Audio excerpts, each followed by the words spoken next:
Booksy, welcome back to my channel. Today we're back to continue our read aloud read along of Maya Angelou's second memoir, Gathered Together in My Name. We've been reading together. We read her first memoir as well as previous chapters in this book, and I'll link the playlist in the description box down below if you'd like to start with her first book, or if you'd like to revisit previous videos in this series. I'll link both playlists down there so you can start wherever you like.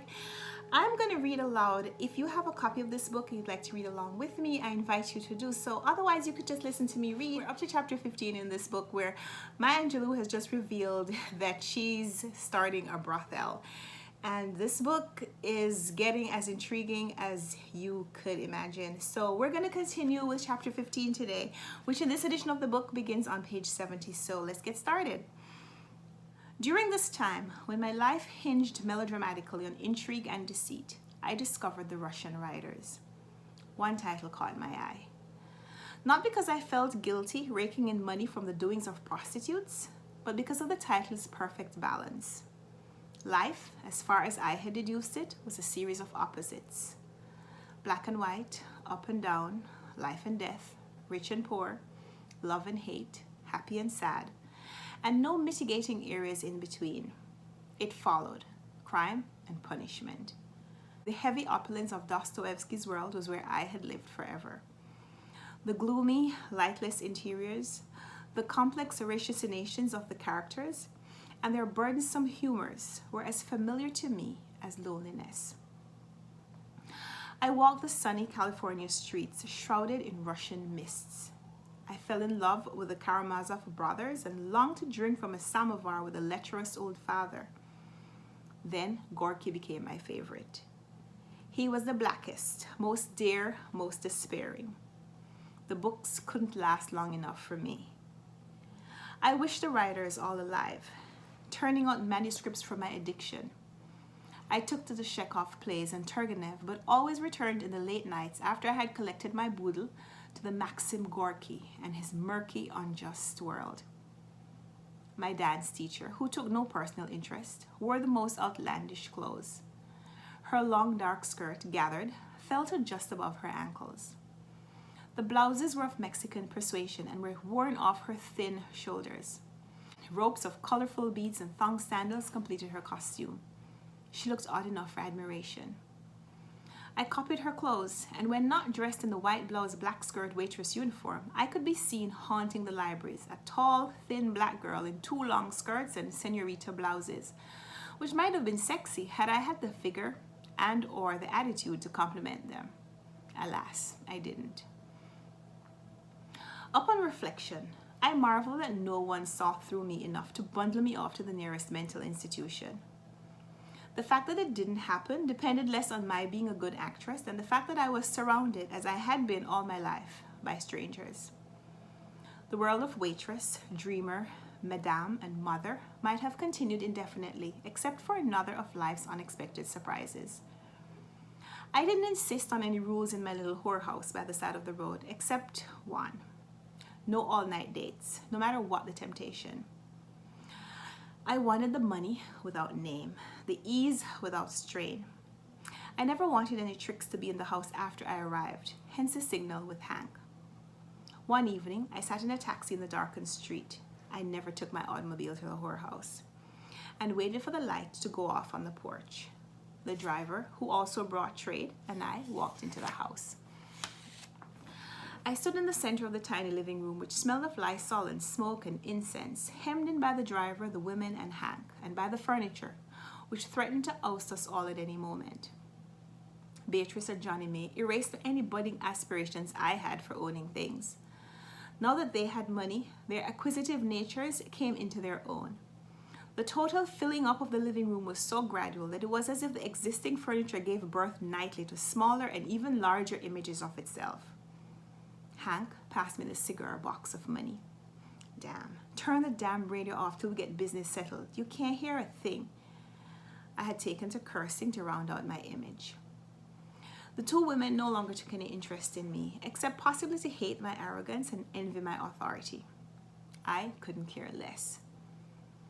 I had not finished recovering their chits and was about to turn to the cab driver when a drunk, half-dressed white sailor stumbled through the bedroom door.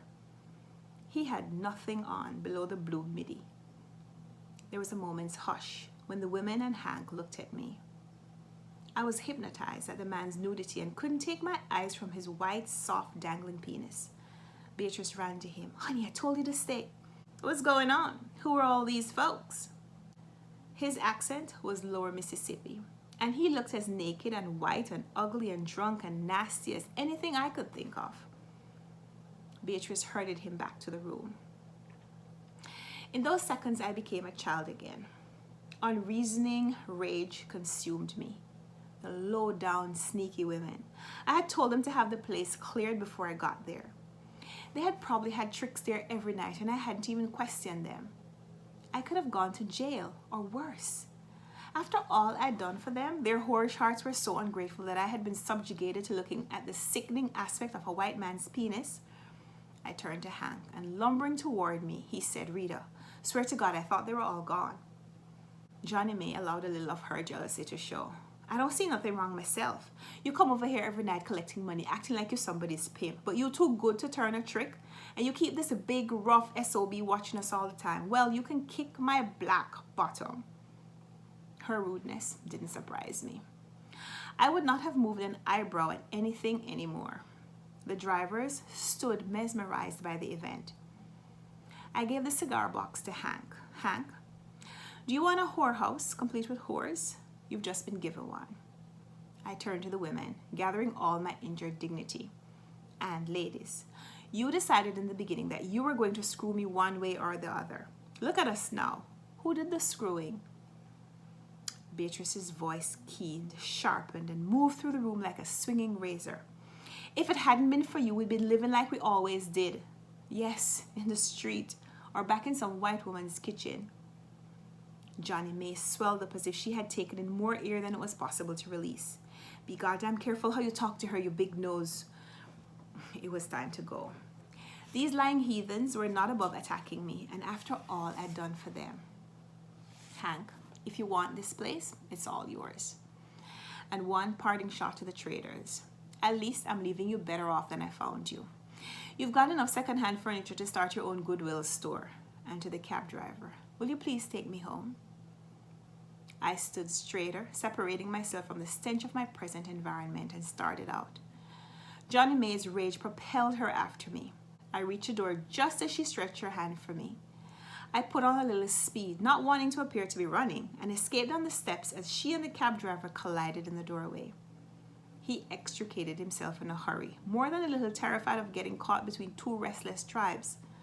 Johnny May, thwarted, for I had gained the sidewalk, screamed out into the quiet darkness, You think the police don't want to know how you bought that car? You better not drive it again and have the vice squad on your bottom.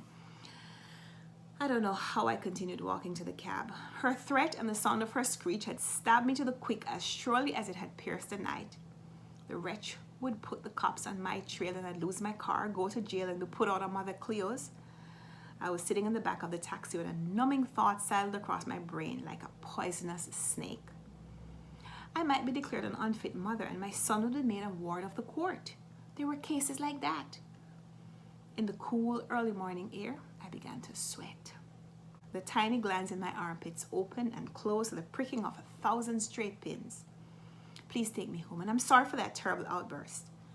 Fear still rode the front seat with the driver, and he lost no time depositing me at my destination.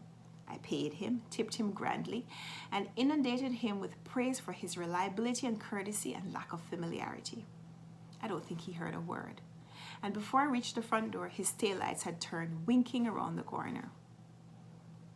During the exotic buying sprees, I hadn't thought to get luggage to hold my new acquisitions. I heaped piles of my clothes and my son's into the suitcases Bailey had given me in San Francisco. I had made up my mind that come daybreak, my son and I were going to make a run for it. If the police caught me, they'd catch me at the railway station or on the train, not a sitting duck waiting passively to be arrested. When I had finished cramming as many things as possible into the bags, I sat down to read until daybreak. Since childhood, I had often read until a gray light entered my room, but on that tense night, it seemed sleep had allied itself with my enemies, and along with them was determined to overpower me, do me down. I tried sitting in a chair and sitting cross-legged on the bed. A knock awoke me. It was Mother Cleo. Rita, you left your light on again. You're going to start helping me with the electricity. You don't know how much it costs. She was moving away from the door and her words reached down the hall. I came to full attention and checked my luggage, my money, and my story again. Mother Cleo, my mother is sick in San Francisco. She telephoned me at the club last night, so I have to go home. I had followed her into the kitchen. She put down her cup and looked at me with such sympathy, I almost wished I wasn't lying. Oh, you poor thing. She ain't bad off, is she? Oh, no, nothing serious. I wanted to calm her fears. Well, then you won't be long. You'll leave the baby. Oh, no, she wants to see him. And I'll tell you the truth, as if I could. I'm not coming back soon. Oh, don't tell me that. I've come to look on you as family. Mother Cleo, I appreciate everything you've done for us, and I want you to have this. I laid $50 on the table. My boyfriend sent it to you as a present. She beamed, and I saw the tears start to form. Now, don't cry. We'll come back sometime. I wish you'd bathe the baby while I'm taking a bath, and then we'll hit the highway. Her last words to me, as she and Mr. Henry helped me to the car, were attributes to my acting and successful deceit. You're just what I wanted for a daughter. You're smart and mannerable and truthful. That's what I like most. You live in a Christian life. Keep up the good work. God bless you and the child and your mother. I tore down the morning streets as if the hounds of hell were coming to collect my soul. The baby responded to the two-wheel curve taken by giving out ear-splitting screams. My hush baby and it's all right baby could have been unheard whispers. He felt my panic and seemed to want the world to know that he was just as afraid as his mother. At the train station, I wiped the steering wheel and unstrapped the baby. I left the car parked in a no parking zone, and as far as I know, it is there to this day. I was racing away with my son on my hip and sheer fright in my heart. My general destination was a little village in Arkansas where I had grown up. But the particular goal of the journey was the protective embrace of Mrs. Annie Henderson, the grandmother who had raised me. Mama, as we called her, was a deliberately slow-speaking, right-thinking woman. And above all, she had what I lacked most at the moment, courage. That's the end of chapter 15. We'll be back next time to continue with a read aloud, read along of Maya Angelou's Gathered Together in My Name. I hope you'll join me for the next installment in this series. Give me a thumbs up if you like this video, subscribe if you want to see more, and let's talk in the comments. Let me know how you're enjoying this story. If this took a little bit of a surprising turn for you, what did you expect was going to happen, or what do you think is going to happen when she gets back to Arkansas? So we'll talk in the comments, and until next time, happy reading. Bye.